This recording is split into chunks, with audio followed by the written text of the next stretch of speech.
আসসালামু আলাইকুম। সবাই কেমন আছেন? আশা করি ভালোই আছেন। আমরা আল্লাহর রহমতে ভালো আছি। তো আজকে আমি একটা টলটলা ঝোল রান্না করতেছি, কারণ প্রচুর গরম। সেই গরমের কারণে ঝোল খাওয়াই উচিত। আর আপনারাও জানি অনেক কষ্টে আছেন গরমে।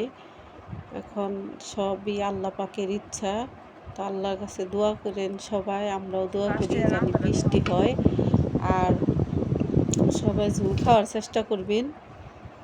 অনেকে আছেন বোনা বোনা মাংস খান, বোনা বোনা মাছ খান, ডিম খান, তার ভিতরেও সবজি দিয়ে ঝোল খাওয়া উচিত। তারপর আমরা বেশিরভাগ ঝোলই খাওয়ার চেষ্টা করি সবজি দিয়ে।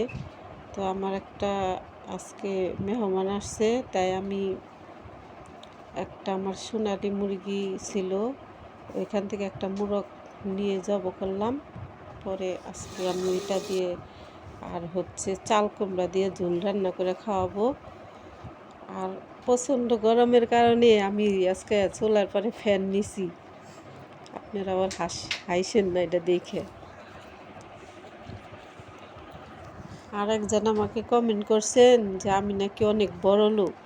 আসলে এরকম যদি এই ভিডিওটি দেখে থাকেন, তাহলে আমি এই ভিডিওর ভিতরে বলে দিচ্ছি, আমার ভিতরে ওই ধরনের কোনো অহংকার নেই।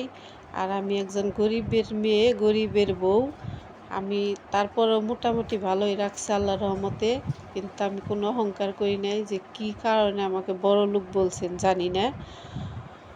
তো যাই হোক, আপনি যদি আমার চিনা থাকেন তাহলে পরিচয় দিয়েন। আর সবাই সুস্থ থাকবেন, ভালো থাকবেন। তারপর আমার এই আজকের রেসিপিটা কেমন লাগলো অবশ্যই বলবেন। সবার জন্য দোয়া করি, আপনারা আমার জন্য দোয়া করবেন যে যেখানে আছেন। যারা বাহিরে আছেন তারাও আমার ভিডিওটা যদি চোখে পড়ে অবশ্যই সাবস্ক্রাইব করবেন। আর অনেকে আমাকে সাবস্ক্রাইব করছেন, আমার পাশে আছেন, সবাইকে অনেক ধন্যবাদ। আসসালামু আলাইকুম।